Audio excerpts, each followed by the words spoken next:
Sahabat Pijar TV, terima kasih sudah klik video YouTube ini. Kiranya kebenaran firman yang saudara dapatkan menerangi kehidupan saudara. Untuk mudah menyaksikan video-video lainnya dan mendapatkan update dengan cepat, klik subscribe. Jangan lupa, berkat Tuhan jangan disimpan sendiri. Klik tombol share di bawah dan bagikan video ini ke sebanyak-banyaknya orang yang saudara kenal. Salam terang bagi Indonesia.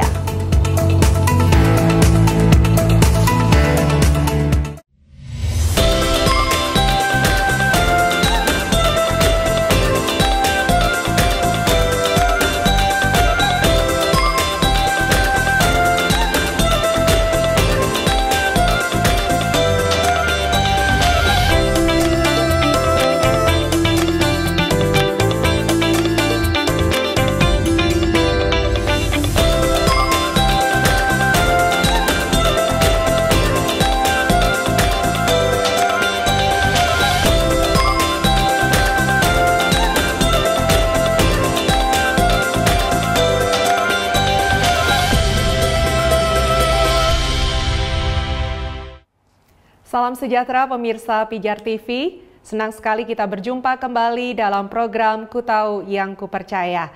Dan dalam episode ini kita membahas mengenai doa Bapa Kami, di mana kita akan belajar apa tujuan Tuhan memberikan doa Bapa Kami kepada kita.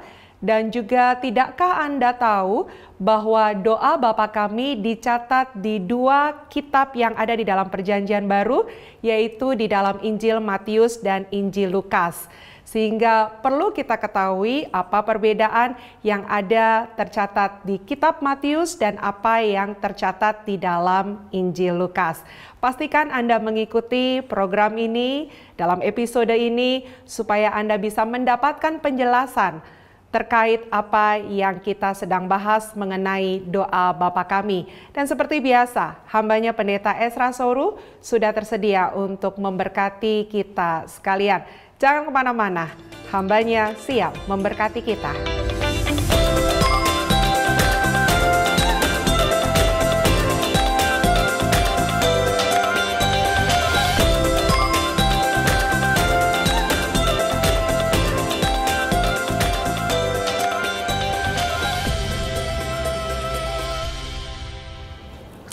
Salam sejahtera untuk semua pemirsa Pijar TV, secara khusus untuk program Ku Tahu Yang Ku Percaya. Saya Pendeta Ezra Soru bersuka cita karena kembali hadir di hadapan Anda dan akan bersama-sama dengan Anda meneliti firman Tuhan, belajar firman Tuhan, belajar kebenaran lebih dalam lagi. Dan saudara-saudara, selama beberapa episode yang terakhir kita sedang membahas soal doa dan prinsip-prinsip yang terkandung di dalam praktek doa orang Kristen. Dan kalau saudara mengikuti episode demi episode dan muncul pertanyaan seputar apa yang sudah saya sampaikan, kami berikan kesempatan saudara untuk bisa mengajukan pertanyaan, kirimkan pertanyaan saudara, ada nomor SMS yang bisa saudara kirimkan pertanyaan saudara di layar kaca, silakan kirimkan dan kami akan dengan senang hati menjawabnya. Juga kalau saudara punya pergumulan dan doa yang ingin didukung dalam doa, silakan kirimkan juga pokok doa saudara dan tim Pijar TV akan berdoa buat saudara. Pada kesempatan ini kita akan belajar lebih lanjut soal doa. Kita sudah bahas soal definisi doa, posisi tubuh pada waktu berdoa, macam-macam doa, syarat doa yang baik, sikap Tuhan terhadap doa, dan juga beberapa pokok atau topik yang lain. Dan doa-doa yang salah juga kita sudah bahas. Nah, dalam episode kali ini dan juga kali-kali yang berikutnya, saya akan mengajak kita belajar dari doa Bapa Kami. Ini doa yang sangat penting karena diajarkan oleh Tuhan Yesus dan kekayaan tentang doa Kristiani itu terkandung di dalam doa Bapa Kami ini. Karena itu penting bagi kita untuk belajar soal doa Bapa Kami. Tapi sebelum kita meneliti lebih jauh ke dalam kata-kata dari doa Bapa Kami ini, kita perlu mengetahui dulu latar belakang munculnya ajaran doa Bapa Kami ini seperti apa. Doa Bapa Kami diajarkan Yesus kepada murid-muridnya sebenarnya dilatar belakangi oleh satu kritik Tuhan Yesus terhadap praktek doa dari orang Yahudi pada saat itu. Kalau kita membaca ayat-ayat di Matius pasal 6 sebelum muncul doa Bapa Kami, maka kita melihat bahwa sebenarnya Tuhan Yesus sedang membuat kritik terhadap doa orang Yahudi. Ada dua hal yang sebenarnya Tuhan Yesus kritik. Yang pertama adalah Tuhan Yesus mengkritik motivasi doa. Coba kita melihat Matius pasal 6 ayat 5. Matius 6 ayat 5. Dan apabila kamu berdoa, janganlah berdoa seperti orang munafik. Mereka suka mengucapkan doanya dengan berdiri dalam rumah-rumah ibadat dan pada tikungan-tikungan jalan raya, supaya mereka dilihat orang. Aku berkata kepadamu, sesungguhnya mereka sudah mendapat upahnya.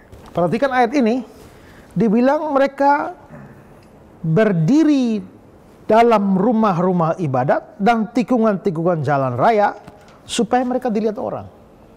Pada waktu berdoa, mereka berdiri di tikungan jalan di rumah ibadah. Tujuan mereka adalah supaya dilihat orang pada waktu mereka berdoa. Nah, saudara perlu ketahui bahwa tidak ada bangsa di dunia yang mempunyai kebiasaan doa seperti orang Yahudi. Orang Yahudi ini terkenal sebagai bangsa doa. Mereka mempunyai kebiasaan doa yang luar biasa. Bahkan orang Yahudi berkata bahwa doa itu lebih besar dari seluruh perbuatan baik. Perbuatan baik macam apa saja nilainya masih kalah dengan doa. Karena itu di bait Allah, di ladang, atau di mana saja doa selalu diutamakan oleh orang Yahudi. Nah, mereka mempunyai beberapa macam doa. Yang pertama adalah mereka mempunyai doa yang disebut sebagai doa Shema. Doa Shema ini, Shema itu artinya adalah dengarlah. Itu doa pengakuan iman orang Yahudi. Sementara kita punya pengakuan iman rasuli, ya. Aku percaya kepada Allah Bapa yang Maha Kuasa, Khalik langit dan bumi dan seterusnya. Orang Yahudi juga punya pengakuan iman. Dan pengakuan iman mereka itu yang tercatat dalam Ulangan pasal 6 ayat 4. Dengarlah hai orang Israel, Tuhan itu Allah kita, Tuhan itu Esa. Tapi juga selanjutnya dari ayat 4, ayat 5 dan seterusnya ada hal-hal penting juga yang disampaikan di sana. Coba mari kita perhatikan Ulangan 6 ayat 4 sampai ayat 9. Dengarlah, hai orang Israel, Tuhan itu Allah kita, Tuhan itu Esa. Sabar di situ. Coba ulang Ibu. Dengarlah, hai orang Israel. Dengarlah, kata dengarlah itu, Shema, maka Shema artinya dengarlah. Pengakuan iman orang Yahudi disebut Shema. Tapi arti kata Shema sendiri adalah dengarlah, kata pertama di dalam Ulangan 6 ayat 4 ini. Terus. Tuhan itu Allah kita, Tuhan itu Esa. Kasihilah Tuhan Allahmu dengan segenap hatimu dan dengan segenap jiwamu dan dengan segenap kekuatanmu. Apa yang kuperintahkan kepadamu pada hari ini haruslah engkau perhatikan. Haruslah engkau mengajarkannya berulang-ulang kepada anak-anakmu dan membicarakannya apabila engkau duduk di rumahmu, apabila engkau sedang dalam perjalanan, apabila engkau berbaring, dan apabila engkau bangun. Haruslah juga engkau mengikatkannya sebagai tanda pada tanganmu, dan haruslah itu menjadi lambang di dahimu. Dan haruslah engkau menuliskannya pada tiang pintu rumahmu dan pada pintu gerbangmu. Ya, itu adalah kata-kata yang menyusul Shemanya Israel.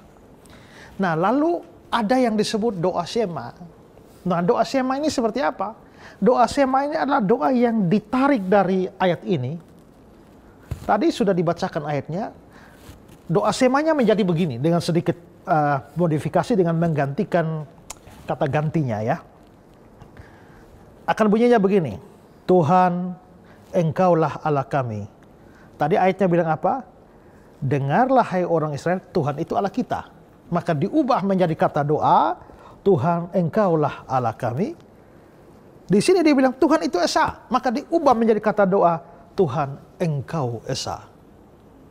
Dan seterusnya, perubahan-perubahan seperti itu. Sehingga seluruh doa sema itu akan berbunyi, Tuhan, Engkaulah Allah kami, Tuhan, Engkau Esa. Kami mengasihi Engkau dengan segenap hati kami, dan dengan segenap jiwa kami, dan dengan segenap kekuatan kami. Kami akan memperhatikan apa yang Engkau perintahkan. Kami akan mengajarkannya berulang-ulang kepada anak-anak kami.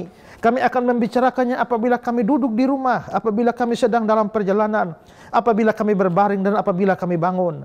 Kami akan mengikatkannya sebagai tanda pada tangan kami dan menjadikan lambang di dahi kami. Dan kami akan menuliskannya pada tiang pintu rumah kami dan pada gerbang kami. Amin. Itu doa sema.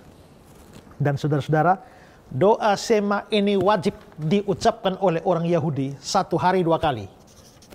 Pagi, sore. Ya. Pagi tidak boleh lebih dari jam 9. Sore sampai malam tidak boleh lebih dari jam 9 malam. Karena itu maka semua orang Yahudi wajib mengucap doa sema ini. Ya. Kita 1 hari doa berapa kali? 1 pun belum tentu ya. Ya. Tapi mereka sudah dari doa sema sudah 2 kali sehari. Lalu berikut orang Yahudi mempunyai doa yang namanya doa Shemona Esrei. Shemona Esrei itu artinya doa 18. Doa 18 itu karena ada 18 doa. Ya. Doa 18 ada 18 doa, ada yang panjang, ada yang pendek. 18 doa ini harus diucapkan 3 kali sehari. Ya. 3 kali sehari. Jadi sema sudah 2 kali sehari. Shemona Esrei 3 kali sehari. Ada 18, tinggal 18 kali 3. Ya. Doa ini juga masuk dalam ibadah, dalam liturgi di sinagog sampai sekarang. Doa Shemona Esrei masih ada doa 18. Saya hanya beri contoh lah, salah satu yakni doa nomor 5.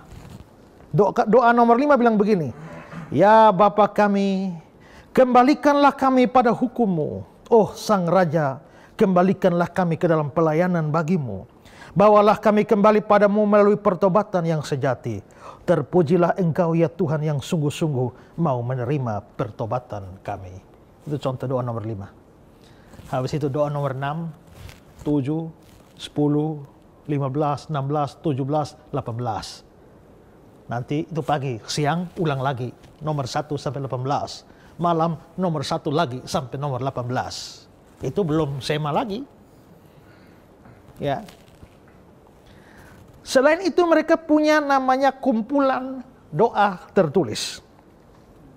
Ini adalah kewajiban doa yang lain bagi orang Yahudi berdasarkan peristiwa atau berdasarkan kejadian. Ya, dan doa ini tertulis, formulanya tidak boleh diubah. Ya, formulanya tidak boleh diubah. Sebelum makan ada doa sendiri. Sesudah makan ada doa. Oh, luar biasa ya. Kalau kita sebelum makan doa, habis makan gak doa. Ada juga yang sebelum makan gak doa, sesudah makan gak doa juga. Ya, tapi mereka sebelum makan ada doanya, sesudah makan ada doanya. Ketika melihat terang ada doa.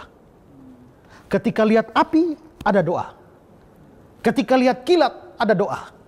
Ketika lihat bulan ada doa. Ketika datang hujan ada doa. Ketika ada taufan ada doa. Ketika lihat danau ada doa. Ya. Ketika dapat perabot rumah yang baru ada doa. Ketika memasuki kota ada doa.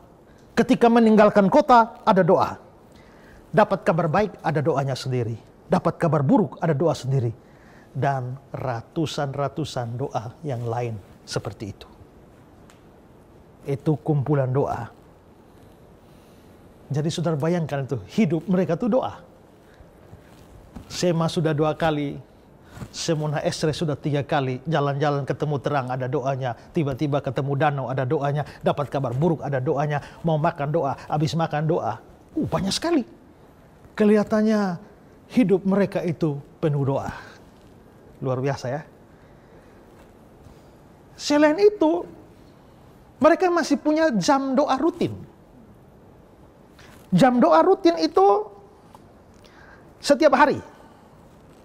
Jam 9 pagi, jam 12 siang, dan jam 3 sore. Di mana saja harus doa.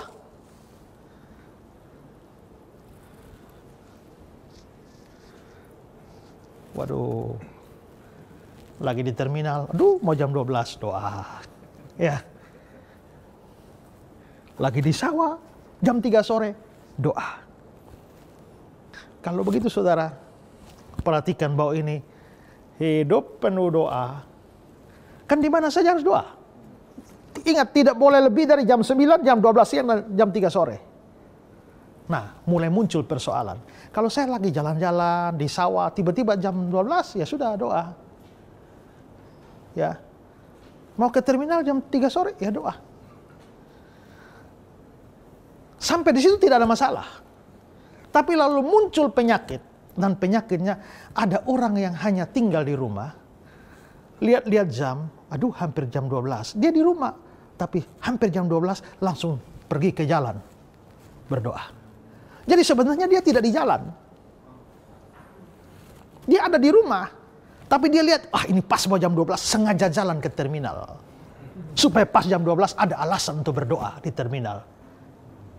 Maka disinilah mulai muncul motivasi yang salah. Berdoa di sawah tidak salah, berdoa di jalan itu tidak salah. Tapi sengaja mengatur waktu, timingnya diatur supaya pas jam doa ada di terminal. Apalagi doanya orang Yahudi adalah kepala tunduk, tangan angkat. Kan menyolok sekali. Maka disitulah muncul persoalan di mana ada banyak orang dengan jubah Yahudi di tikungan-tikungan jalan berdoa. Sementara orang lain berseliweran di sana dan melihat beliau ada berdoa. Luar biasa orang ini.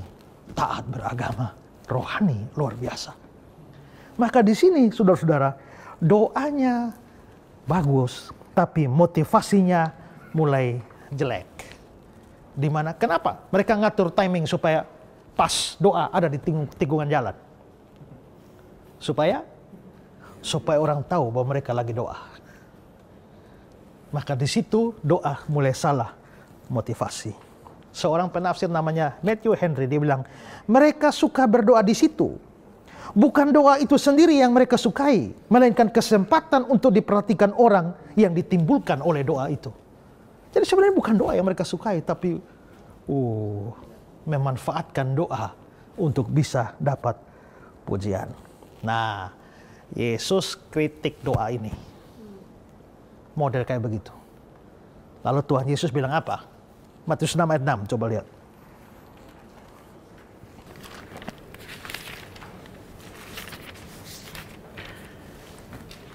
Matius 6 ayatnya yang ke-6, tetapi jika engkau berdoa, masuklah ke dalam kamarmu, tutuplah pintu dan berdoalah kepada Bapamu yang ada di tempat tersembunyi.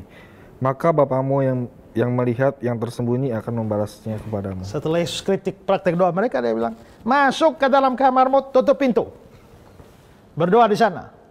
Kalau kamu memang mau sungguh-sungguh berdoa, merasa doa penting, ayo di kamar. Tidak ada orang lihat. Masih mau nggak? Jangan-jangan kalau di tikungan jalan mau, di pasar mau, tapi di kamar nggak mau. Kalau tidak ada orang lihat dan kamu tidak mau berdoa, waktu banyak orang kamu mau, artinya kamu sebenarnya tidak menyukai doa, tapi menyukai pujian yang datang melalui doa. Nah, itu motivasinya. Jadi saudara, Tuhan Yesus bilang apa? Mau doa, masuk ke kamarmu, tutup pintu. Sekarang saya tanya, Bagaimana dengan acara KKR di lapangan dan doa di lapangan? Salah nggak? Tuhan Yesus bilang masuk kamar loh.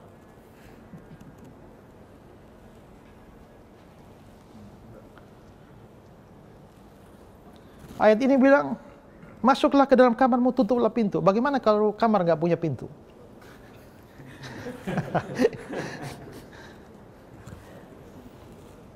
Artinya, kata-kata Yesus masuklah ke dalam kamarmu, tutuplah pintu, itu tidak boleh dimaknai harfiah.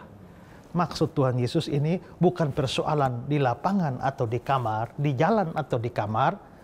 Problem utamanya motivasimu bagaimana. Ya, artinya kalau kita bikin KKR di lapangan mau berdoa, silakan. Tapi jangan berdoa di lapangan dengan harapan dipuji orang. Itu problemnya. Motivasinya penting. Jadi ingat ya, bukan actionnya yang penting, tapi motivasi. Pernah lihat kucing kejar tikus, adek? Pernah lihat kucing kejar tikus? Apanya yang sama? Waktu kucing kejar tikus, apa yang sama? Sama-sama lari. Kucing kejar tikus kan kucing lari, tikus lari juga. Sama larinya, actionnya sama. Tapi motivasinya, mari kita tanya, mengapa kucing lari dan mengapa tikus lari? Kucing lari ini karena lapar dan ingin makan. Tikus lari ini karena takut dan mau selamatkan nyawa. Jadi satu lari karena urusan perut, satu lari karena urusan nyawa. Sama-sama lari, tapi motivasi beda. Ya, sama juga dengan pelayanan. Ada yang melayani karena mengasihi Tuhan, ada yang melayani karena urusan perut. Begitu. Jadi kalau mau nilai orang, jangan hanya nilai dari actionnya saja. Ya, tapi nilai juga dari motivasinya. Ada orang kasih persembahan karena mengasihi Tuhan. Tapi ada orang kasih persembahan supaya orang lain tahu dia kasih persembahan. Karena itu setelah kasih persembahan, nama harus keluar di warta jemaat. Kalau tidak, ngamuk-ngamuk dia. Masalah motivasi. Saya ngajar saudara di sini juga itu masalah motivasi. Ngapain saya ngajar saudara? Saya bisa mengajar saudara karena saya mengasihi Tuhan dan mau saudara kenal kebenaran. Tapi saya bisa mengajar saudara supaya saya dikenal dan menjadi terkenal. Lalu orang bilang, pendeta Esra pinter. Itu motivasi. Sama juga, hal rohani bisa menjadi rusak kalau motivasinya buruk.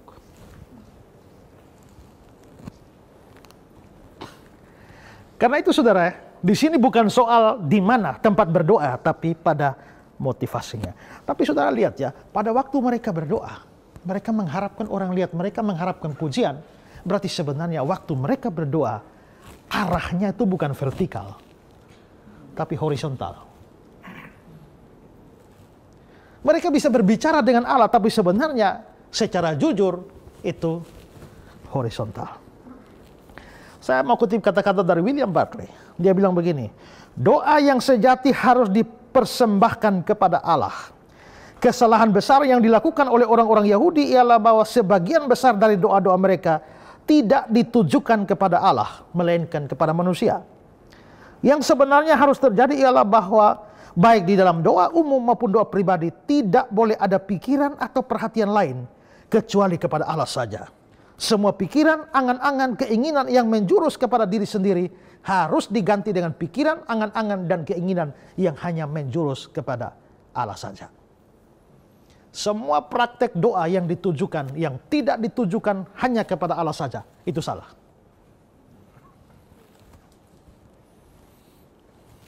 Ada anak kecil, ya,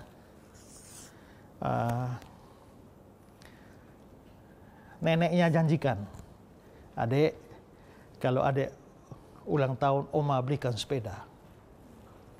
Waktu ulang tahun, tunggu-tunggu sepeda nggak datang. Kelihatannya oma lupa. Ada acara makan malam, semua sudah kumpul, oma juga ngumpul di situ, semua ngumpul. Adek disuruh doa. Tuhan Yesus, Terima kasih untuk makan minum yang kami mau makan dan semua berkat-Mu ya Tuhan. Tuhan Yesus tolong Oma juga, supaya Oma jangan lupa bahwa Oma lagi janji kasih sepeda buat adik. Kira-kira dia mau siapa dengar? Tuhan dengar atau siapa? Oma dengar. Ya kan? Artinya doanya bukan hanya vertikal kepada Tuhan, tapi juga horizontal kepada Oma.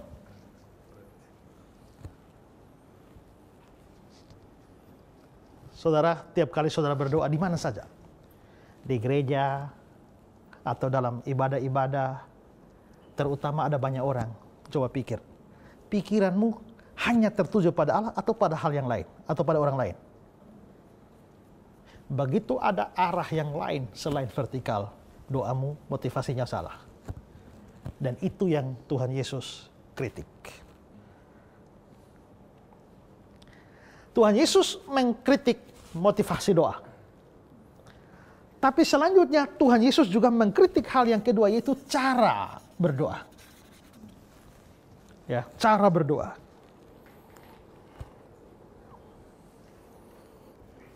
Cara berdoa di sini adalah begini. Ini ada doa Shema. 2 kali sehari ya.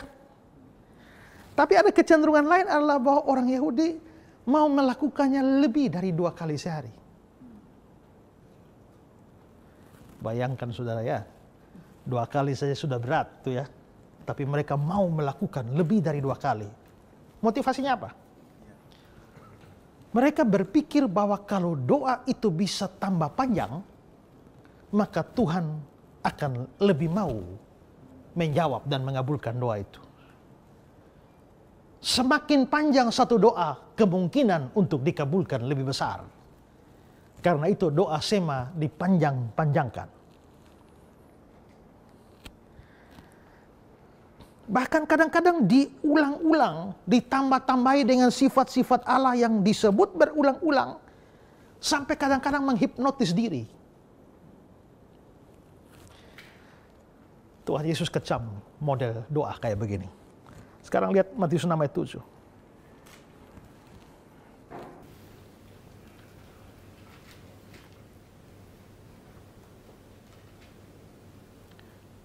Matius 6 ayat 7. Lagi pula dalam doamu itu, janganlah kamu bertele-tele seperti kebiasaan orang yang tidak mengenal Allah. Mereka menyangka bahwa karena banyaknya kata-kata doanya akan dikabulkan. Nah, ini kritik Tuhan Yesus. Karena ada praktik begitu. Jangan kamu bertele-tele seperti kebiasaan orang tidak mengenal Allah. Dalam doamu jangan kamu bertele-tele. Kata bertele-tele di sini dalam bahasa Yunaninya ini agak unik ini kata. Yang agak sukar diterjemahkan sebenarnya. Ingat ya, dalam doktrin Alkitab saya sudah jelaskan bahwa kadang-kadang ada kata-kata dalam bahasa asli yang kalau diterjemahkan tuh tidak mendapatkan padanan kata yang pas. Ya. Termasuk kata bertele-tele ini, Indonesia, Alkitab Indonesia menerjemahkan bertele-tele. Alkitab Inggris, New American Standard Bible, misalnya, do not use meaningless repetition. Janganlah menggunakan pengulangan yang tak mempunyai arti. Terjemahan yang lain bilang janganlah terus-menerus mengoceh. Yang lain lagi bilang janganlah menumpuk ungkapan-ungkapan yang kosong. Alkitab yang lain bilang janganlah menggunakan pengulangan yang sia-sia. Kalau begitu apa artinya bertele-tele ini? Ya. John Calvin mengatakan bahwa ini adalah doa yang sengaja dipanjang-panjangkan dan itu merupakan pembicaraan yang tak berarti. Sekarang saudara lihat ya. Lihat kembali Matius 6 ayat 7 itu ya. Janganlah kamu bertele-tele seperti kebiasaan orang yang tidak mengenal Allah. Nah, dari beberapa terjemahan yang sudah saya berikan itu, apakah ini berarti bahwa memang doa itu tidak boleh panjang?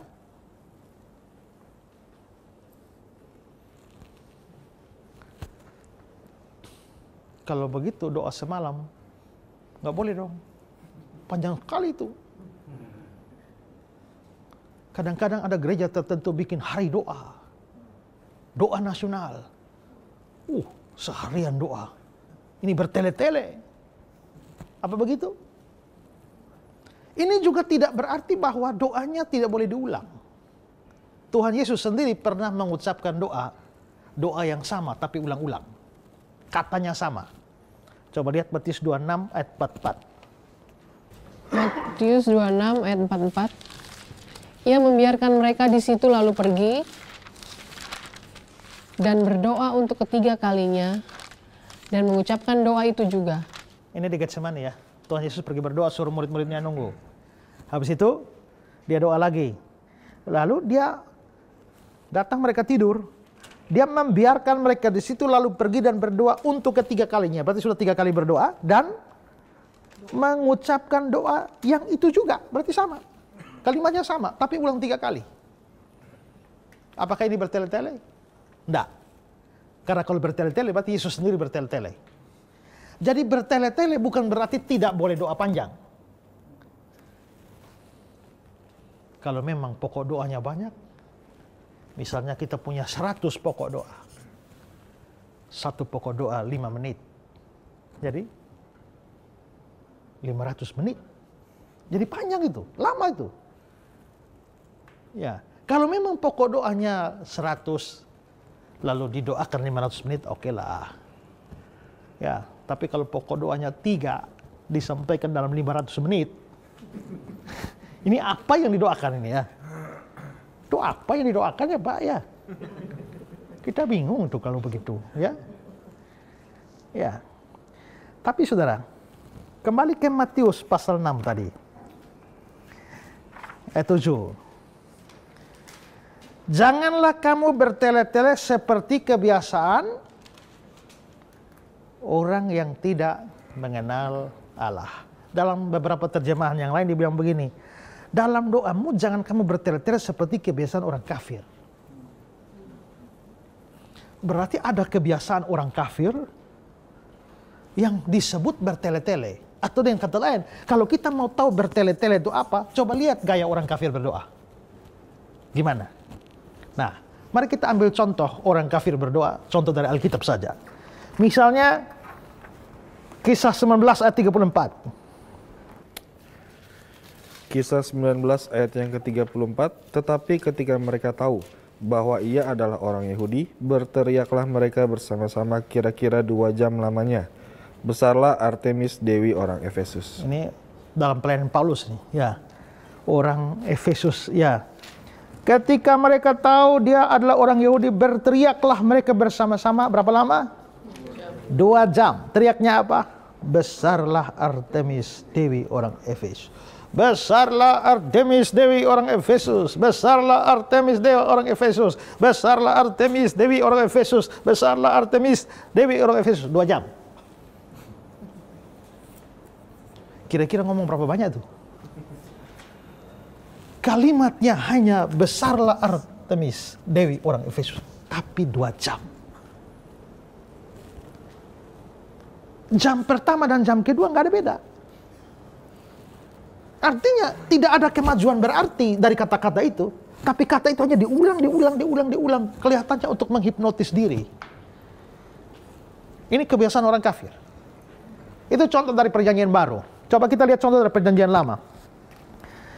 1 Raja-Raja 18 ayat 25 sampai 29. Ini perlombaan Elia sama Nabi Baal turunkan api dari langit.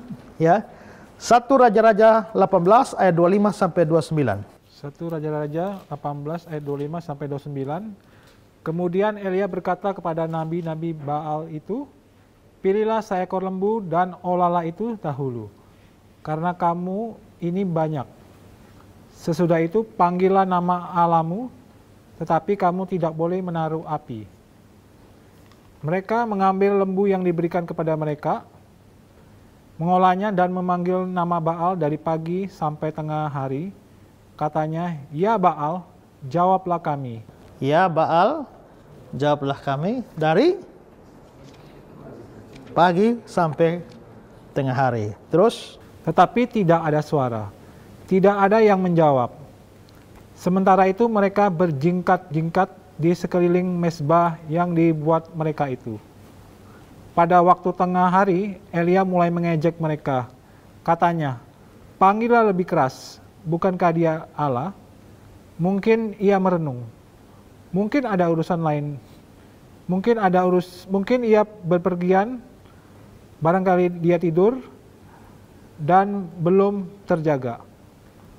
Maka mereka memanggil lebih keras serta menore-nore dirinya dengan pedang dan tombak, seperti kebiasaan mereka, sehingga darah mulai bercucuran dari tubuh mereka. Sesudah lewat tengah hari, mereka kerasukan sampai waktu mempersembahkan korban petang. Tetapi tidak ada suara, tidak ada yang menjawab, tak ada tanda perhatian. Oke. Mereka memanggil nama Baal dari pagi sampai tengah hari, katanya, "Ya Baal, jawablah kami." Sambil apa? Memanggil keras, sambil menore-nore dirinya, mereka berjingkat-jingkat. Kalimatnya, "Ya Baal, jawablah kami." Kalau yang tadi, besarlah Artemis, dewi orang Efesus, hanya 2 jam. Kalimat lebih panjang 2 jam. Tapi yang ini, "Ya Baal, jawablah kami," pagi sampai siang hari. Jingkat-jingkat. "Ya Baal, jawablah kami. Ya Baal, jawablah kami. Ya Baal, jawablah kami. Ya Baal, jawablah kami." Wah. Itu kira-kira seperti itu. Pagi sampai tengah hari. Kalimatnya sama. "Ya Baal, jawablah kami." Ini kebiasaan orang kafir. Mengucapkan kalimat yang sama diulang-ulang untuk menghipnotis diri supaya dijawab oleh Baal. Tuhan Yesus bilang, kalau kamu berdoa dalam doamu, jangan bertele-tele seperti kebiasaan orang kafir. Artinya jangan kamu menaruh dalam pikiranmu bahwa Tuhan mau menjawab doamu kalau doamu panjang dan kamu ulang-ulang.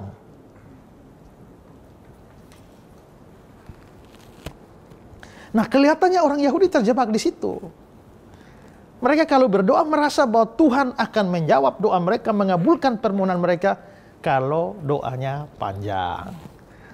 Coba mari Matius 23 ayat 14. Matius 23 Kata Tuhan Yesus ya. 14. "Celakalah kamu hai ahli-ahli Taurat dan orang-orang Farisi, hai kamu orang-orang munafik, sebab kamu menelan rumah janda-janda sedang kamu mengelabui mata orang dengan doa yang panjang-panjang. Sebab itu kamu pasti akan menerima hukuman yang lebih berat." Ya, jadi kamu mengelabui orang dengan doa yang panjang-panjang. Saudara, hendaklah kita jauhkan dari pikiran kita bahwa Allah akan terpengaruh dengan doa kita yang panjang-panjang, yang kita ulang-ulang. Ini beda dengan tekun loh ya. Ini hanya kalimat yang sama yang diulang-ulang. Ada juga ya, saya di praktik Kristen kayak begitu ya. Pakai haleluya. Oh haleluya, haleluya, haleluya, haleluya, Tuhan haleluya. Kalau menurut saya model kayak begitu tuh. Ini Bapak ini ketawa, kelihatannya pemain juga nih.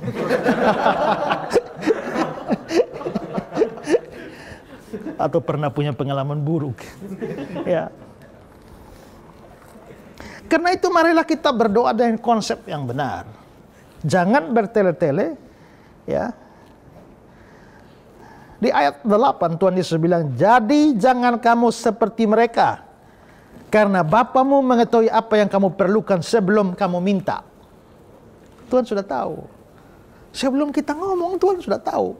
Jadi kalau berdoa tuh silakan berkomunikasi dengan Tuhan, tapi jangan berpikir seolah-olah kalau kamu tidak omong Tuhan tidak tahu, dan karenanya perlu memberikan informasi kepada Tuhan sehalus-halus dan sedetail-detail mungkin. Saya punya pengalaman. Dulu saya aktif dalam satu persekutuan doa. Dalam persekutuan doa tiap hari Jumat. Biasa ada ya pembawa acara atau MC-nya atau WL-nya, ada pengkhotbahnya. Ditentukan minggu depan yang jadi pembawa acaranya siapa. Hari itu ditentukan minggu depan yang akan bawa acara Pak Cornelis. Pak Cornelis bertugas. Bukan Pak Cornelis, Pak Amos. Pak Amos yang bertugas. Nah, tapi hari Jumat siang, waktu tunggu mikrolab Bemo di terminal, ya, Pak Amos ketemu Pak Cornelis. Pak Amos bilang ke Pak Cornelis, malam nanti saya tidak bisa bertugas menjadi pembawa acara di persekutuan. Maukah Pak Cornelis mengganti saya? Memangnya ada apa? Ini ada acara pernikahan saudara. Jadi saya biar minggu depan saja. Tolong Pak Cornelis ganti saya malam nanti. Oke, mereka dua deal. Lalu pada hari Jumat malam, Pak Cornelis bertugas sebagai pembawa acara persekutuan. Pada waktu acara pembukaan, saya hadir di situ. Pak Cornelis mulai berdoa pembukaan. Bapa kami yang di surga, sebenarnya hari ini bukan hamba-Mu yang bertugas. Sebenarnya hari ini adalah tugas dari Bapak Amos. Tapi tadi siang, waktu hamba-Mu turun, waktu hamba-Mu di terminal dan tunggu kendaraan, tiba-tiba Bapak Amos datang pakai baju merah. Dan Bapak Amos bilang kepada hamba-Mu, tolong supaya ganti malam ini, karena malam ini Bapak Amos sedang ada acara keluarga pernikahan. Lalu Bapak Amos berjanji kepada hamba-Mu bahwa minggu depan nanti Bapak Amos yang akan kembali mengganti. Itulah sebabnya hari ini hamba-Mu yang bertugas mengganti Bapak Amos. Masih panjang lagi. Tapi potongan kalimat itu, dia memberikan informasi kepada Tuhan. Begitu detail. Ingat bahwa sebelum ngomong pun Tuhan sudah tahu. Jadi memang kita perlu berdoa, tapi harus dihindari dari pikiran kita bahwa Tuhan ini seperti manusia yang tidak tahu apa-apa. Dan kita perlu kasih informasi sedetail mungkin. Sampai Pak Amos pakai baju merah pun perlu kasih tahu Tuhan. Ya. John Calvin mengatakan bahwa orang Kristen berdoa bukan untuk beri informasi kepada Tuhan. Dan mendorong Tuhan untuk melakukan kewajibannya. Bukan. Ya. Orang Kristen berdoa bukan untuk menggerakkan Tuhan. Orang Kristen berdoa untuk menggerakkan dirinya sendiri untuk atau hadir dalam persekutuan dengan Tuhan. Saya kutip kata-kata Calvin. Kita harus mempertahankan kedua kebenaran ini, bahwa Dia dengan bebas mengantisipasi atau mendahului keinginan-keinginan kita. Tapi sekalipun demikian, kita mendapatkan melalui doa apa yang kita minta. Inilah dua kritik Yesus terhadap doa.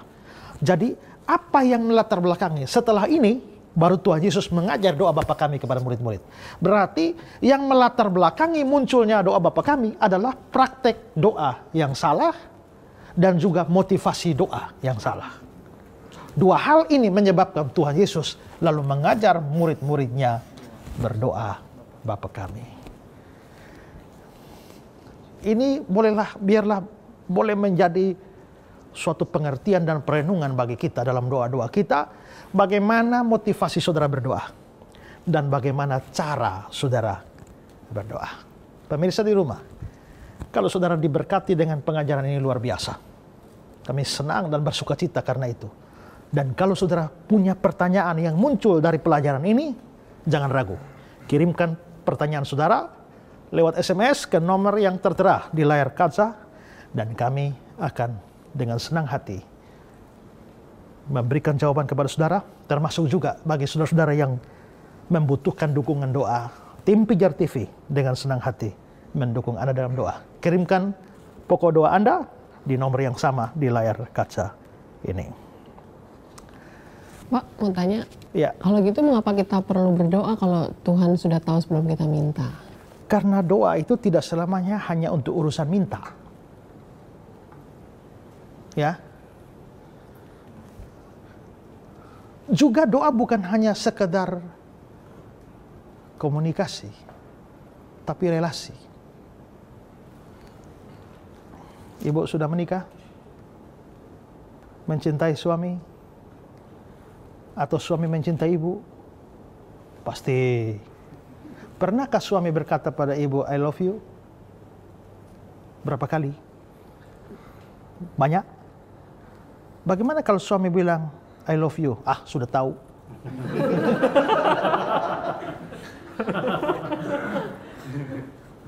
Sayang, I love you. Ah, sudah tahu.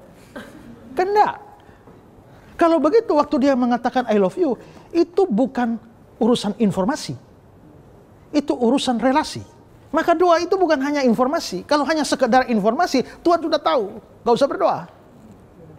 Tapi doa itu juga urusan relasi.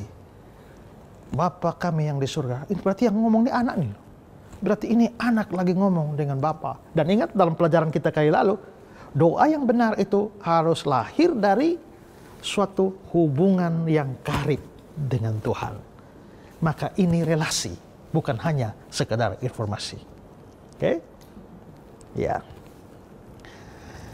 Nah, saudara, sekarang kita akan melanjutkan pelajaran kita.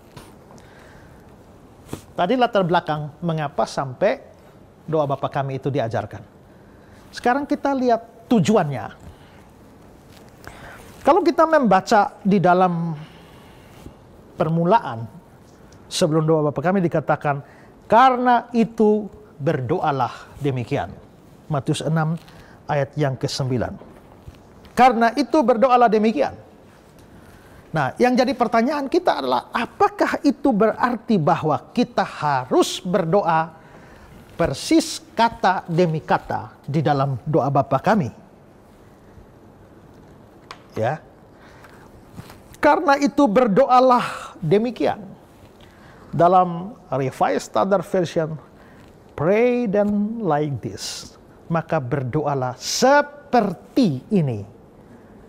New American Standard Bible bilang, maka berdoalah dengan cara ini. King James bilang, karena itu berdoalah menurut cara ini. Ada yang seperti ini atau menurut cara ini. Tidak ada terjemahan yang bilang, pray in these words. Berdoalah dengan kata-kata ini. Tidak. Kalau begitu sebenarnya, tujuan doa Bapa kami diberikan bukan supaya kita ngikut atau berdoa harus dengan kata-kata persis sama seperti doa Bapa kami. Tentu saja mengucapkan doa Bapa kami kata demi kata tidak salah. Tapi tujuannya sebenarnya bukan hanya sekedar kata-kata ini. Tujuannya adalah supaya doa kita menggunakan kata apapun acuannya ini. Usahakan supaya prinsip doa kita itu sejalan seperti doa Bapa kami. Kalau ini hanya harus ngikut ini, hampir tiap tahun saya kirim orang ke sekolah teologi, calon-calon mahasiswa teologi, dan saya harus wawancara mereka. Kemarin baru wawancara satu anak. Wawancara ini mesti nanya banyak hal. Lalu saya tanya, bisa berdoa? Dia bilang bisa. Doa apa? Doa Bapa kami. Bisa doa makan? Tidak. Doa tidur? Tidak. Mau kerja? Bisa? Tidak. Lalu kamu bisa doa apa saja? Doa Bapa kami saja. Artinya dia hanya bisa doa Bapa kami saja. Kalau hanya mengacu pada kata-kata doa Bapa kami, doa ini tidak bisa mengcover seluruh problem. Ayo, kalau ada orang sakit, doa Bapa kami. Dalam doa Bapa kami ada kata-kata untuk orang sakit? Nggak ada. Iya kan? Ada banyak kasus, ada banyak problem di dalam dunia ini yang problem itu tidak disebutkan untuk didoakan di dalam doa Bapa kami. Maka dengan kata lain, kalau memang tujuan doa Bapa kami hanya untuk diucapkan kata per kata, ini doa terlalu miskin. Karena ada banyak hal yang tidak masuk di sini. Kalau orang lagi susah, lagi sedih, mau doa minta penghiburan dari Tuhan, ayo, kalimat mana yang cocok dalam doa Bapa kami? Nggak ada. Jadi kalau begitu, memang bukan tujuannya diucapkan kata per kata. Tapi maksudnya, tujuannya adalah bahwa prinsip doa Bapa kami ini yang harus menjiwai seluruh doa kita, doa apa saja.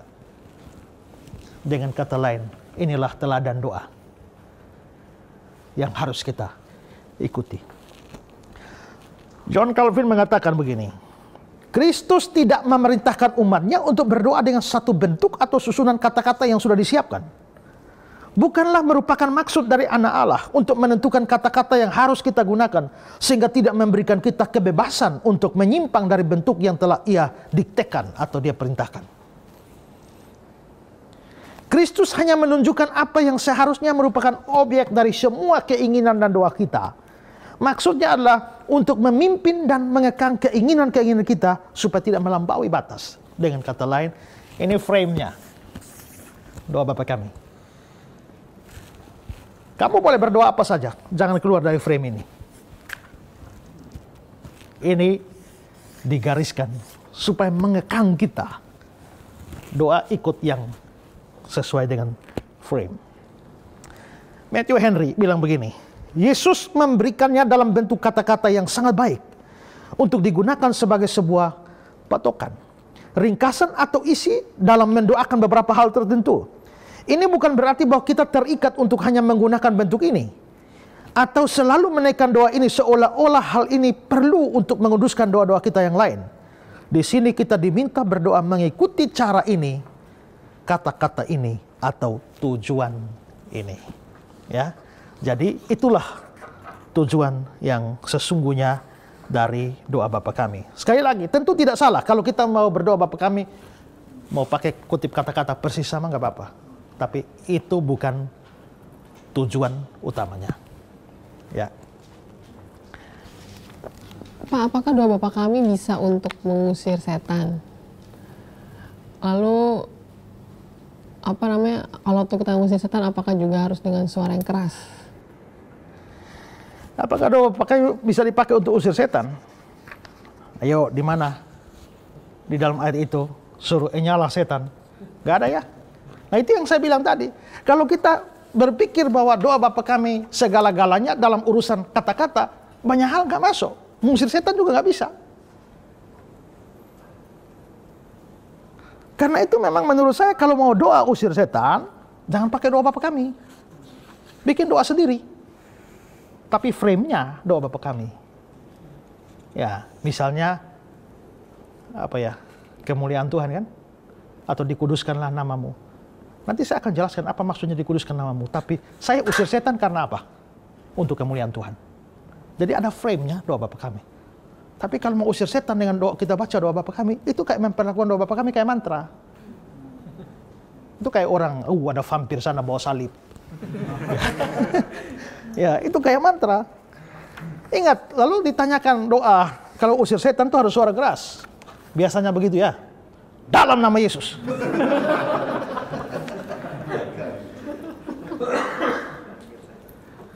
Kami pernah doa kayak begitu ya, usir setan. Ada banyak nih loh. Yang selalu, dalam nama Yesus, kami ikat. Dalam nama Yesus kami ikat. Lalu satu di sana, dalam nama Yesus kami lepaskan. Satu ikat, satu lepaskan. Adik saya ada di situ. Waktu yang satu, dalam nama Yesus kami ikat. Yang satu, dalam nama Yesus kami lepaskan. Adik saya teriak, dalam nama Yesus kami ikat kembali. Ya. Apakah usir setan harus dengan suara keras? Ingat ya, setan tidak takut dengan suara keras. Ya, kalau setan takut dengan suara keras, setan pasti takut dengan banyak orang dari timur Papua sana. Tapi setan pasti tidak takut dengan orang Solo. Dalam nama Yesus. Bisa. Setan tidak takut suara keras. Yang setan takut itu Yesusnya. Jangankan suara kita, kita sendiri setan tidak takut. Dan kita tuh bukan tandingannya setan. Ingat ya, setan tuh ex-malaikat. Waktu dia jatuh, dia kehilangan kesuciannya, tapi tidak kehilangan kekuatannya. Jadi memang bukan tandingan kita. Kalau setan lawan malaikat, itu baru seimbang. Tapi setan bisa, kita buat iblis gemetar. Kenapa iblis gemetar? Bukan karena kita. Karena Yesus. Makanya ada nama Yesus. Nama Yesus bikin iblis gemetar. Kita buat iblis gemetar. Lewat kubur kita gemetar. Saya pernah melayani di Kediri. Gereja kecil sendirian. Bengong tengah malam, nggak tahu bikin apa. Nganggur, tidur. Lihat di tembok ada nyamuk. Ada cicak. Kayaknya cicak mau nangkap nyamuk nih. Waktu cicak mendekati nyamuk, saya iringi dia. Cicak, cicak di dinding, diam dia. Hap! Begitu cicak tangkap nyamuk, nyamuk duluan terbang. Gagallah si cicak dapat nyamuk. Kasihan dah, kepengen makan malam gak dapat. Sementara saya merenung-merenung, ada nyamuk terbang hinggap di tangan saya. Dapat. Maka timbullah perasaan perih kebinatangan saya. Menolong cicak yang tadi nggak kebagian makan malam. Tak lihat cicak yang masih di sana. Langsung ambil kursi, naik. Ayo cak, ini cak. Lari cicaknya. Pertanyaan saya, kenapa cicak lari? Takut nyamuk? Nggak takut nyamuk. Takut siapa? Takut tangan yang memegang nyamuk. Setan nggak takut kita. Karena setan takut pada tangan yang memegang kita. Karena itu kalau kita dalam tangan Yesus, nggak perlu takut setan. Amin. Pemirsa yang masih suka takut setan, ya mikir kalau saudara memang sungguh-sungguh dalam Yesus, nggak perlu takut. Ya, setan nggak takut. Bahkan juga saudara ya, kalau saya pakai nama Yesus, tapi saya nggak percaya Yesus, nggak ada manfaat. Dalam nama Yesus, padahal sebenarnya hari-hari nggak percaya Yesus. Hanya karena lewat kuburan, dalam nama Yesus, dalam nama Yesus. Itu seolah-olah kalimat dalam nama Yesus mantra. Kata-kata dalam nama Yesus nggak ada manfaat, kalau orangnya nggak percaya. Saya kasih contoh dari Alkitab ya. Coba Kisah 19 ayat 13 sampai 16. Kisah 19 ayat 13 sampai 16. Juga beberapa tukang jampi Yahudi yang berjalan keliling. Tukang jampi ini kayak dukun-dukun gitu ya. Ya, lanjut Ibu.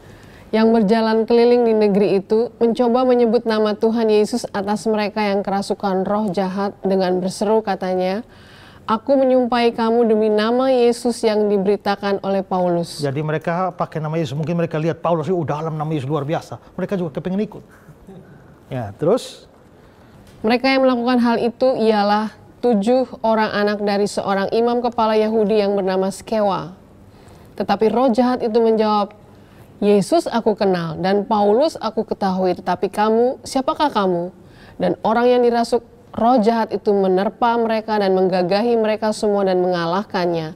Sehingga mereka lari dari rumah orang itu dengan telanjang dan luka-luka. Nah, ini orang nggak percaya Yesus, tapi pakai nama Yesus. Setan nggak takut. Setan bilang, Yesus aku kenal, Paulus aku kenal, kau siapa? Ya. Jadi, kalau saudara tidak percaya Yesus, memang nggak ada manfaat saudara pakai nama Yesus untuk hadapi setan. Karena itu yang belum percaya Yesus. Percaya Yesus sungguh-sungguh. Terima Yesus sebagai juru selamat, sebagai Tuhan, dia juga menjadi pelindungmu. Maka pada waktu kamu menggunakan nama Yesus itu, dia betul-betul menjadi pelindungmu dalam menghadapi kuasa-kuasa jahat. Jadi setan tidak takut dengan suara keras. Setan takut dengan nama Yesus yang diucapkan oleh orang yang percaya Yesus. Ya. Oke. Sekarang kita akan melanjutkan pelajaran kita dan harap diberi perhatian karena ini agak sedikit lebih sukar dari yang sudah kita pelajari. Sekarang saya mau membahas perbedaan doa Bapa Kami versi Matius dan versi Lukas. Karena doa Bapa Kami ini ada di 2 tempat, di 2 Injil. Injil Matius dan Injil Lukas. Mari coba kita lihat yang lebih dikenal, itu versi Matius. Matius pasal 6, 9-13. Walaupun banyak sudah hafal, tetap kita baca. Matius 6, 9-13. Matius 6 pasal ayat 9-13. Karena itu berdoalah demikian, Bapa kami yang di surga, dikuduskanlah namamu, datanglah kerajaanmu, jadilah kehendakmu di bumi seperti di surga. Berikanlah kami pada hari ini makanan kami yang secukupnya, dan ampunilah kami akan kesalahan kami, seperti kami juga mengampuni orang yang bersalah kepada kami. Dan janganlah membawa kami ke dalam pencobaan, tapi lepaskanlah kami daripada yang jahat. Karena Engkaulah yang mempunyai kerajaan dan kuasa dan kemuliaan sampai selama-lamanya. Amin. Banyak yang hafal ya. Pemirsa juga pasti hafal doa ini. Tapi sekarang mari kita lihat versi Lukas. Versi Lukas lebih pendek. Lukas 11 ayat 2 sampai ayat 4. Lukas 11 ayat 2 sampai 4. Jawab Yesus kepada mereka, apabila kamu berdoa, katakanlah, Bapa, dikuduskanlah namamu, datanglah kerajaanmu, berikanlah kami setiap hari makanan kami yang secukupnya, dan ampunilah kami akan dosa kami, sebab kami pun mengampuni setiap orang yang bersalah kepada kami, dan janganlah membawa kami ke dalam percobaan. Selesai. Selesai. Bahkan amin pun nggak ada. Nanti di ujung dari episode ini, episode yang akan datang, maksudnya ujung dari pembahasan doa Bapa kami, saya akan jelaskan saudara soal amin. Ya. Tapi yang jelas amin tidak muncul di sini. Dan versinya lebih pendek. Matius panjang. Doa Bapa kami versi Matius panjang. Versi Lukas pendek. Pertanyaan kita, waktu Tuhan Yesus mengajar doa Bapa kami, itu panjang atau pendek? Kalau Tuhan Yesus mengajar panjang, berarti Lukas yang memperpendek. Tapi kalau Tuhan Yesus ngajar pendek, berarti Matius yang perpanjang. Nggak ada beda nih.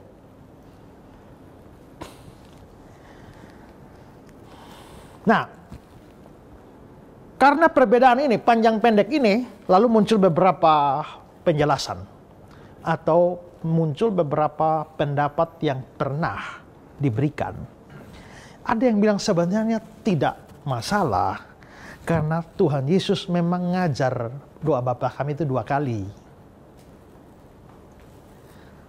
Dia pernah ngajar doa Bapa kami versi panjang di Matius, versi pendek di Lukas. Jadi doa Bapa kami diajar 2 kali. Dasarnya apa? Karena dalam versi Matius, murid-murid nggak minta. Tuhan Yesus berinisiatif sendiri untuk ngajar. Tapi dalam versi Lukas itu permintaan. Coba lihat Lukas 11 ayat 1. Lukas 11 ayat 1. Pada suatu kali Yesus sedang berdoa di salah satu tempat. Ketika dia berhenti berdoa, berkatalah seorang dari murid-muridnya kepadanya, Tuhan, ajarlah kami berdoa, sama seperti yang diajarkan Yohanes kepada murid-muridnya. Nah, jadi di Lukas itu murid-murid minta, Tuhan, ajarlah kami berdoa. Tuhan ajar pendek. Tapi di kesempatan yang lain, tanpa diminta, Tuhan Yesus ngajar sendiri. Dan itu yang versi panjangnya. Itu salah satu penafsiran mengatakan begitu. Tapi John Calvin memberikan keberatan. Keberatannya adalah begini. Di Lukas dibilang ada permintaan, Tuhan ajarlah kami berdoa. Belum tentu di Matius nggak diminta. Bisa jadi di Matius itu juga diajar atas dasar permintaan, hanya Matius nggak mencatatnya. Jadi bahwa di sini bilang Tuhan ajarlah kami, di sini nggak ada Tuhan ajarlah kami, tidak berarti bahwa Tuhan Yesus ngajar doa Bapa kami 2 kali. Itu komentar dari John Calvin demikian. Nah, tapi kalau memang mengikuti demikian, terus kenapa kok beda ya? Ini panjang, ini pendek. Pendapat kedua mengatakan, yang aslinya tuh memang panjang, Matius. Lukas yang bikin pendek doa ini. Dengan kata lain, Lukas membuang sebagian kalimat atau kata di dalam doa Bapa kami versi Matius. Saudara setuju?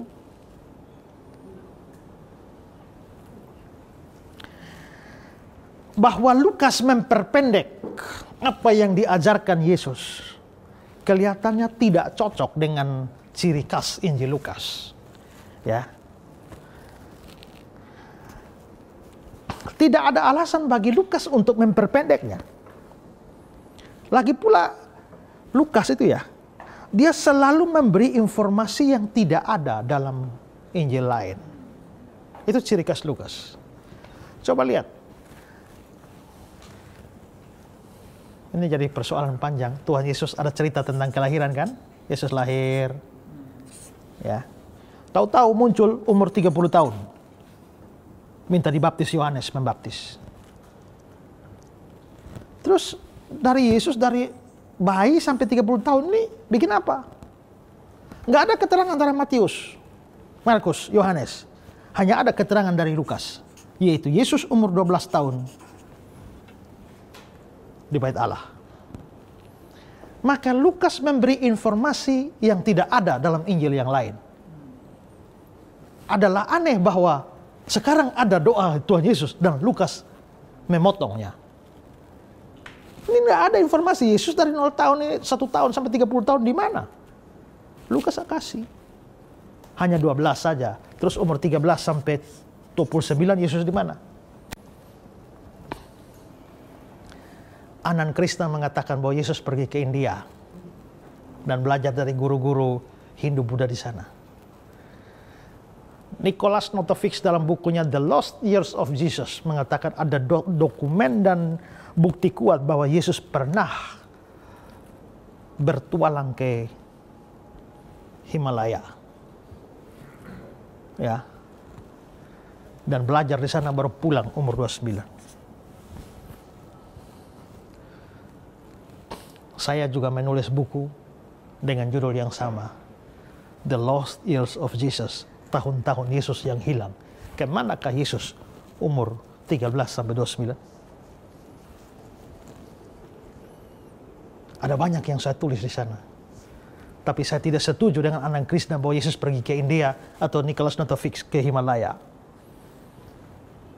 Salah satu poin saya adalah Yesus dikenal sebagai Jesus of Nazareth. Yesus orang Nazaret. Kalau Yesus pernah ke India, misalnya Jesus of Hindustan, Jesus of Himalaya, ya, dia dikenal sebagai Yesus dari Nazaret. Dan ada banyak hal yang lain. Yang saya bilang adalah Yesus sekolah dan Yesus kerja. Ingat ya, di dalam Injil Matius dia bilang waktu orang Yahudi tolak Yesus, bukankah dia ini anak tukang kayu? Berarti yang tukang kayu itu bapaknya. Tapi di dalam versi Markus, bukankah ia ini tukang kayu? Berarti yang tukang kayu itu Yesus. Yusuf muncul dalam cerita awal Yesus, tapi tidak pernah muncul lagi setelah itu.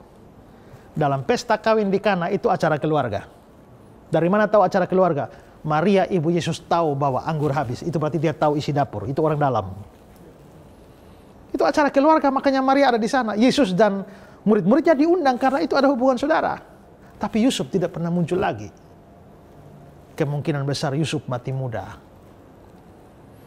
Tapi sebelum Yusuf mati kan dia kawin dengan Maria seperti biasa. Melahirkan adik-adik yang ada di Matius pasal 13. Ada Yakobus, Yoses, Yudas, dan saudara-saudara perempuan yang lain. Yusuf sudah mati. Siapa yang bertanggung jawab atas kehidupan mama dan adik-adik? Yesus anak pertama itu ambil ini kerja sebagai tukang kayu sambil sekolah.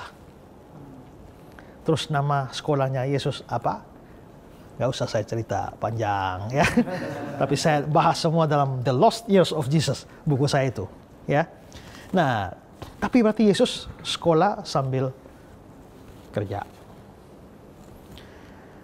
Tapi kembali kepada poin kita, Lukas melihat, Matius tulis nggak ada, Markus tulis nggak ada, dia kasih ada. Jadi biasanya apa yang kurang dalam Injil yang lain dilengkapi oleh Lukas. Adalah aneh bahwa justru di Matius ada panjang doa Bapa kami, Lukas memperpendek, nggak masuk akal, ya.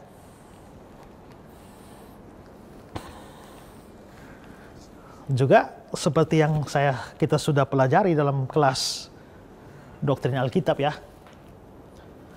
Mungkin ada dari pemirsa juga yang tidak ikut episode itu, saya mau ulang lagi dengan menunjukkan bahwa memang Lukas memberi informasi selalu lebih daripada Injil sinoptik Matius, Markus, Lukas ya. Mari kita lihat contoh kasus sakitnya ibu mertua Petrus. Matius 8 ayat 14. Matius 8 ayat 14. Setibanya di rumah Petrus, Yesus pun melihat ibu mertua Petrus terbaring karena sakit demam. Menurut Matius, ibu mertua Petrus sakit demam. Markus pasal 1 ayat 30. Markus 1 pasal 30. Ibu mertua Simon terbaring karena sakit demam. Menurut Markus sakit demam. Bagaimana Lukas? Lukas 4 ayat 38. Lukas 4 ayat 38, kemudian ia meninggalkan rumah ibadat itu dan pergi ke rumah Simon. Adapun ibu mertua Simon demam keras dan mereka meminta kepada Yesus supaya menolong. Menurut Matius demam, Markus demam, Lukas demam keras. Informasi yang tidak ada di Matius, Markus, Lukas kasih. Ya. Kasus orang sakit kusta, Matius 8 ayat 2. Matius 8 ayat 2. Maka datanglah seorang yang sakit kusta kepadanya. Ya, orang sakit kusta datang. Menurut Matius orang sakit kusta. Markus 1 ayat 40. Markus 1:40, seorang yang sakit kusta datang kepada Ya, Yesus. sama dengan Matius, sakit kusta. Bagaimana keterangan Lukas? Lukas 5 ayat 12. Pada suatu kali Yesus berada dalam sebuah kota. Di situ ada seorang yang penuh kusta. Penuh kusta. Sakit kusta Matius, Markus sakit kusta, Lukas penuh kusta. Yang tidak ada di Matius, Markus, Lukas, lengkapi. Kasus orang yang mati sebelah tangan, Matius 12 ayat 10. Matius 12 ayat 10, di situ ada seorang yang mati sebelah tangannya. Mati sebelah tangannya. Itu menurut Matius. Markus 3 ayat 1. Kemudian Yesus naik lagi ke rumah ibadat. Di situ ada seorang yang mati sebelah tangannya. Mati sebelah tangannya, sama dengan Matius. Sekarang Lukas 6 ayat 6. Pada suatu hari Sabat lain, Yesus masuk ke rumah ibadat lalu mengajar. Di situ ada seorang yang mati tangan kanannya. Mati tangan kanannya. Matius mati sebelah tangan, Markus sebelah tangan, Lukas mati tangan kanan. Hal yang sama juga nanti pada waktu Petrus potong telinga hamba imam besar itu. Menurut Matius 26 ayat 51, Petrus potong sampai putus telinganya. Markus juga putus telinganya. Sampai Lukas 22 ayat 50, sehingga putus telinga kanannya. Artinya apa? Artinya adalah si Lukas ini teliti dan dia lihat kalau Matius dari sisi kronologi Injil Markus lebih tua, baru Injil Matius, baru Lukas ketiga, Yohanes keempat. Tapi tiga yang pertama ini Matius, Markus, Lukas dikenal sebagai Injil sinoptik. Maka biasa dibedakan dari Yohanes. Tiga Injil sinoptik ini Markus lebih tua, baru Matius, baru Lukas. Berarti Lukas ditulis belakangan. Maka Lukas lihat, kalau Matius tidak nulis, Markus tidak nulis, maka dia pasti nulis untuk melengkapi. Jadi ciri Lukas adalah melengkapi apa yang kurang dari Matius dan Markus. Nah, bagaimana doa Bapa kami sudah panjang, Markus justru potong. Itu bukan ciri Lukas. Ya, itu bukan ciri Lukas, sehingga dari sini kita bisa katakan bahwa tidak mungkin Lukas memperpendek doa Yesus yang panjang. Selain itu, kita juga harus sadar bahwa Lukas bukan hanya seperti yang saya jelaskan, tapi Injil Lukas juga dikenal sebagai Injil yang paling banyak tertarik soal doa. Dia mencatat banyak doa. Misalnya dalam Lukas 1 ayat 13, dia mencatat doa Sakaria.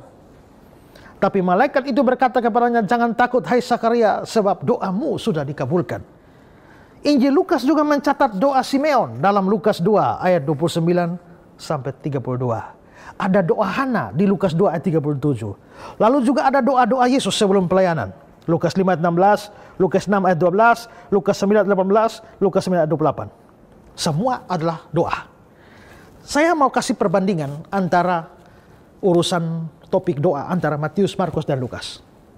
Bahkan dengan Yohanes. Ya.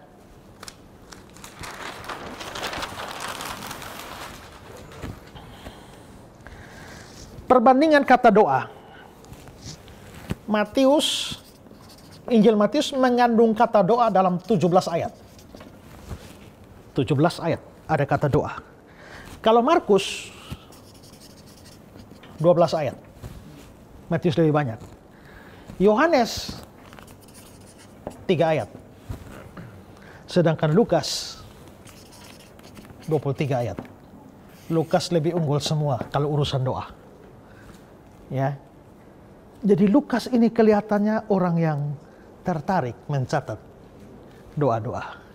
Kalau dia tertarik mencatat doa-doa, ngapain doa Yesus Bapa kami panjang, kok Lukas perpendek? Mustahil. Kalau begitu kita harus membuang kemungkinan bahwa Tuhan Yesus mengajar panjang, tapi Lukas yang memperpendek. Ya.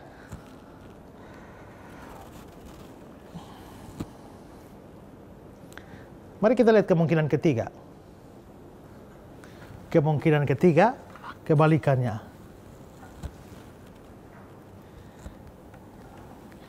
Lukas mencatat yang pendek,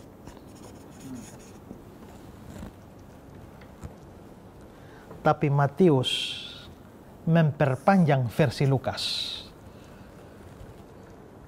Kalau yang tadi, Matius panjang, Lukas yang memperpendek. Dan itu tolak kemungkinannya. Yang kedua adalah ada versi pendek dari Lukas, Matius memperpanjang. Kemungkinan ini bagaimana? Gak mungkin. Kenapa? Bagaimana Matius memperpanjang versi Lukas, sedangkan Matius ada, Lukas belum ada Injilnya? Nggak bisa. Kan Matius muncul lebih dulu.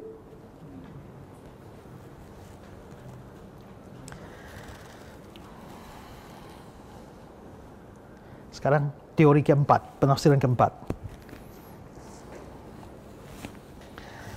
Yang keempat mengatakan begini. Sebenarnya ada satu sumber asli doa Bapa kami. Matius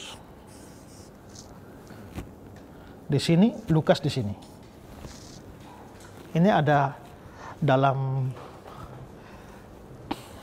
ilmu biblika ya. Di dalam urusan-urusan teori sumber begini, biasanya ada naskah atau sumber tertentu biasa disebut sebagai sumber ki. Huele, artinya sumber. Berarti ada satu sumber, ada ki, dan dari sumber ki, Matius ngambil. Dari sumber ki juga Lukas ngambil. Tapi waktu Lukas ngambil dari sumber ki, Lukas mempertahankan seperti asli, persis seperti ki. Tapi waktu Matius ngambil dari ki, Matius tidak mempertahankan versi asli, Matius memodifikasinya sehingga jadi panjang.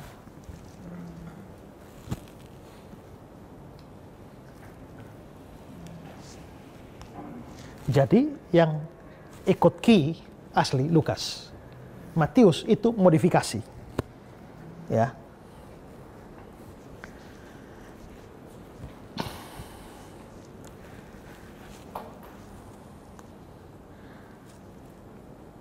Sampai hari ini para penafsir Alkitab itu lebih condong kepada penafsiran ini. Yang pertama, kedua, ketiga tadi punya kelemahan yang fatal, tapi kelihatannya menerima yang ini, ya.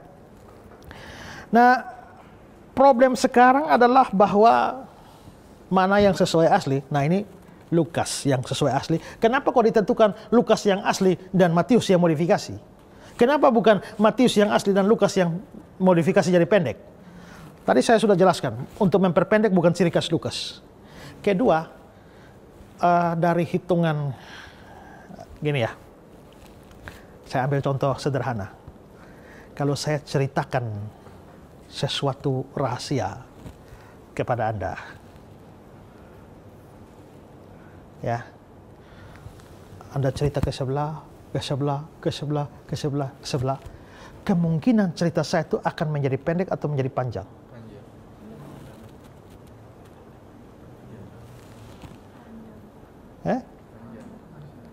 Kalau saya kasih satu berita, setelah 50 tahun disebar-sebarkan, itu cerita akan tambah panjang atau tambah pendek? Kenapa tambah pendek, Ibu? Ya, bagaimana kalau ini sudah tambahin bumbu-bumbunya, modifikasinya, ya. Dari teori penulisan itu kemungkinan lebih panjang itu belakangan. Yang dekat dengan asli itu lebih pendek. Karena itulah maka dugaannya adalah bahwa semakin pendek kelihatannya lebih dekat dengan asli ketimbang makin panjang. Dari situ para ahli dan para sarjana Alkitab memberikan dugaan terkuat. Lukas ini pendek. Maka Lukas ini yang sesuai dengan asli dari Ki. Matius bikin modifikasi. Nah, mungkin jadi pertanyaan, kenapa Matius bikin modifikasi? Ya, Matius melakukan modifikasi. Memang Matius tidak bermaksud untuk mempertahankan doa Bapa kami sesuai asli. Tapi dia memodifikasi, beberapa ahli mengatakan dia memodifikasi demi kepentingan liturgi kebaktian. Ya. Saya kutip kata-kata dari The Here. The Here bilang begini, dalam Injil Matius ditambahkan beberapa keterangan. Misalnya, jadilah kehendakmu. Boleh jadi mau menerangkan datanglah kerajaanmu. Jadi datanglah kerajaanmu, Matius berikan keterangan tambahan. Ya, mungkin saja bahwa kata-kata jadilah kehendakmu diambil alih dari satu doa yang lain dari Yesus, yaitu di doa Getsemani, Matius 26:42. Dan dianggap cocok untuk disisipkan dalam doa Bapa kami, sebab di doa Getsemani adalah doa Yesus, lepaskanlah kami daripada yang jahat. Lepaskanlah kami daripada yang jahat, itu tidak ada dalam versi Lukas. Tapi dapat dilihat sebagai keterangan, janganlah membawa kami ke dalam pencobaan. Jadi kesimpulan para sarjana Alkitab adalah bahwa Matius memang memodifikasi, bukan untuk mengubah doa Yesus, tapi dia dalam kepentingan nyusun liturgi. Maka ditambah-tambahkan untuk cocok dengan liturgi dalam komunitas gereja mula-mula. Ada pertanyaan? Pak, saya mau nanya. Tadi Pak Esra mengatakan bahwa doa Bapa kami yang asli adalah versi Lukas. Sedangkan yang versi Matius adalah hasil modifikasi. Apakah ini berarti Matius telah menambah firman Tuhan? Matius mencatat doa Bapa kami versi Matius, dia tidak bermaksud untuk mencatat doa Bapa kami seperti adanya. Bukan. Sekarang ya, coba. Dia memodifikasi, tapi modifikasi ini datang dari Matius. Sekarang coba, kita sudah belajar doktrin Alkitab. Coba lihat 2 Timotius 3 ayat 16. 2 Timotius 3 ayat 16, segala tulisan yang diilhamkan Allah memang bermanfaat untuk mengajar, dan seterusnya. Cukup. Segala tulisan yang diilhamkan Allah. Dalam episode tentang doktrin Alkitab saya sudah jelaskan, kata yang mestinya tidak ada. Segala tulisan diilhamkan Allah. Dan Matius membuat tulisan asli, hasil modifikasi doa Bapa kami demi kepentingan liturgi. Dan kalau kita mengacu kepada ini, segala tulisan diilhamkan Allah, berarti modifikasi doa Bapa kami demi kepentingan liturgis juga adalah ilham dari Allah. Jadi Matius tidak menambah firman. Adalah dalam pengaruh adikodrati dari Roh Kudus, supaya penginjil Lukas memberikan versi asli kepada kita, dan penginjil Matius memberikan versi modifikasi bagi kita, demi kepentingan liturgis. Saya pada bagian ini, nanti saya akan menjelaskan kepada kita detail dari setiap kalimat dari doa Bapa kami. Tapi sekarang saya hanya membuat satu penilaian secara umum, ya, pelajaran secara umum dari doa Bapa kami ini, ya. Menurut saya ada 2 hal penting, bahwa pertama, doa Bapa kami memberikan kepada kita urutan doa yang benar, ya. Doa ini diawali dengan, mari kita versi Matius, Bapa. Jadi mulai dengan Bapa kami, ya. Bapa kami yang di surga, dikuduskanlah namamu. Mu itu adalah Bapa. dikuduskanlah namamu, terus datanglah kerajaanmu, jadilah kehendakmu. Mu. 3 permintaan yang pertama untukmu, mu. Setelah itu, berikanlah kami pada hari ini makanan kami, ampunilah kami akan kesalahan kami, seperti kami mengampuni orang bersalah pada kami. Jangan membawa kami dalam pencobaan, lepaskanlah kami daripada jahat. Setelah mu, giliran mi. Jadi nomor 1 harus mu, setelah itu nomor 2 baru mi. Kebanyakan kita balik, mi lebih dulu, baru mu. Kalau mi lalu habis waktu, nggak ada waktu lagi buat mu. Ya, ini doa luar biasa nih ya. Doa luar biasa. Berarti doa Bapa kami mengajar bahwa sebenarnya kepentingan Tuhan harus ditempatkan di atas kepentingan kita. Ya, tapi kebanyakan kita berdoa ini kepentingan kita di atas kepentingan Tuhan. Yang kedua, doa Bapa kami ini mengajarkan kepada kita jangkauan dari sebuah doa. Coba ya. Ini menarik ini. Ada 3 permintaan untuk kita ya, untuk mi ya. Yaitu, berilah kami makanan hari ini. Ampunilah kami. Terus, janganlah membawa kami. Ini 3 permohonan untuk kita. Berilah kami makanan yang secukupnya. Kapan? Hari ini. Berarti yang ini untuk hari ini. Ampunilah kami akan segala kesalahan kami. Meminta ampun atas dosa. Dosanya kapan dibuat? Sekarang atau yang dosa yang sudah dibuat? Yang sudah dibuat. Berarti ini dosa yang lalu. Yang telah terjadi. Ini present hari ini. Tapi ini past. Kita sebut saja kemarin. Janganlah membawa kami ke dalam pencobaan. Sudah masuk pencobaan? Belum. Berarti ini doa untuk nanti. Nanti jangan bawa kami. Berarti ini doa untuk besok ini. Ya. Maka hari ini bagiannya ada. Untuk kemarin ada. Untuk besok ada bagiannya. Ini untuk hari ini, untuk sekarang. Yang ini untuk lalu. Dan ini untuk nanti.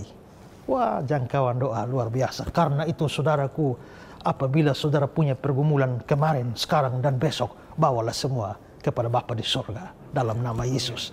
Dia sanggup menolong kamu untuk problem kemarin, problem hari ini, dan problem besok. Puji Tuhan, haleluya. Ya, indah sekali ya doanya. Karena itu saya bilang, doa Bapa kami bukan untuk diucapkan kata per kata, tapi mengajar prinsip-prinsip kedalaman sebuah doa Kristiani. Dalam episode-episode selanjutnya, kita akan mulai masuk untuk berbicara lebih dalam terkait kata-kata dari doa Bapa kami ini. Oke, ada yang mau bertanya? Ya Pak, saya ingin bertanya Pak. Ya. Mengenai doa Bapa kami, apakah doa Bapa kami itu wajib didoakan setiap kegiatan liturgi di kebaktian di gereja Pak? Dan lalu bagaimana dengan pengajaran-pengajaran yang di gerejanya itu mengajarkan harus dilakukan doa Bapa kami sebanyak 3 kali Pak? Bagaimana menurut Bapak? Ya, apakah doa Bapa kami harus masuk liturgi? Tidak harus. Mau masuk juga boleh. Tapi tidak masuk juga tidak apa-apa. Karena seperti kita bilang tadi, yang penting bukan pengucapannya kata per kata, tapi prinsipnya. Menurut saya kalau dipakai juga bagus, supaya jemaat tahu doa Bapa kami.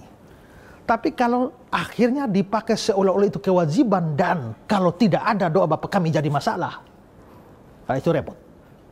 Itu sama seperti kebaktian gereja-gereja Protestan, itu kan ada pengakuan iman rasuli. Ada pengakuan iman rasuli, rasanya tiap kali kebaktian ada pengakuan iman rasuli. Lalu kalau tidak ada bagaimana? Ini kisah nyata di satu kampung di NTT. Kebaktian sudah selesai, doa berkat sudah terima, jemaat sudah jalan pulang. Majelis keluar panggil, masuk, kembali semua, kembali ke Nabi. Kenapa? Lupa tadi kelewat pengakuan iman rasuli. Ulang. Itu bukan firman Tuhan. Itu tradisi. Kita boleh gunakan tapi jangan memutlakan. Begitu juga doa Bapa kami. Mau pakai boleh. Tapi jangan merasa bahwa ini kesalahan fatal karena doa Bapa kami tidak ada. Jangan. Lagi pula doa Bapa kami harus 3 kali. Kalau 2 kali dosa. 1 kali saja dosa. Itu namanya memperlakukan doa Bapa kami seperti mantra.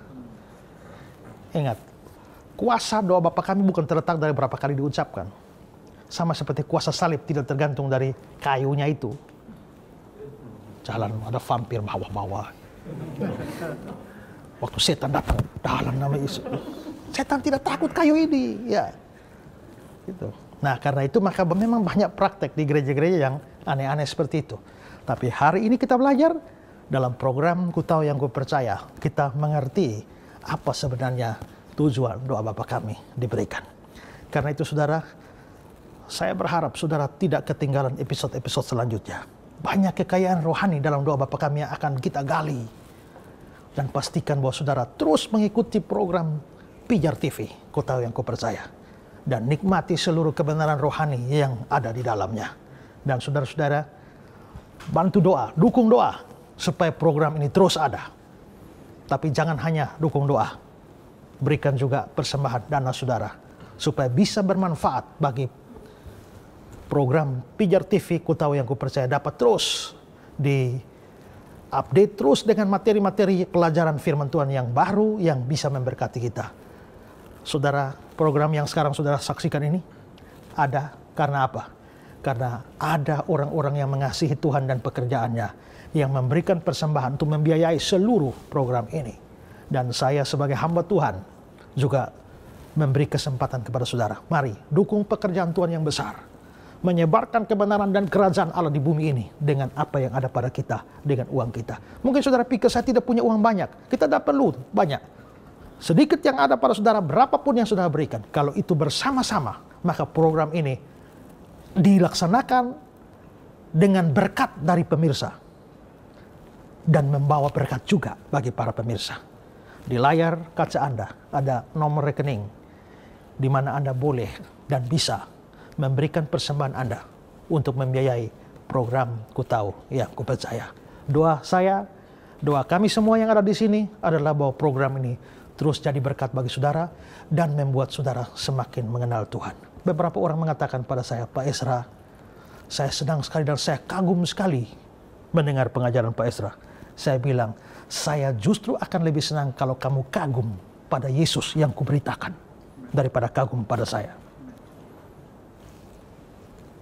Tetap berikan perhatian Anda pada Pijar TV, Ku Tahu Yang Ku Percaya.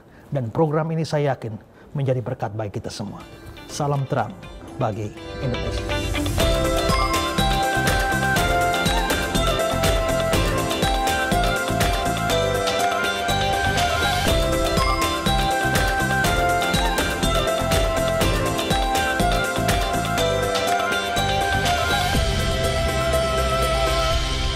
Pemirsa Pijar TV, terima kasih Anda sudah setia bersama-sama dengan kami sampai menjelang akhir dari penayangan kita. Dan saya percaya Anda semua sudah sangat diberkati dengan apa yang dijelaskan oleh hambanya Pendeta Ezra Soru berkaitan dengan doa Bapa Kami.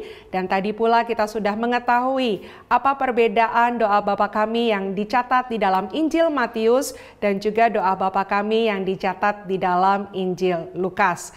Dan kesetiaan Anda begitu sangat memberkati kami, sehingga sampai dengan hari ini oleh karena anugerahnya, kami Pijar TV masih tetap dapat mengudara menjadi berkat bagi banyak orang. Dan juga terima kasih untuk donasi yang telah Anda berikan. Doa kami kiranya kekayaan dan kemuliaan Tuhan akan membalaskan setiap pemberian Anda.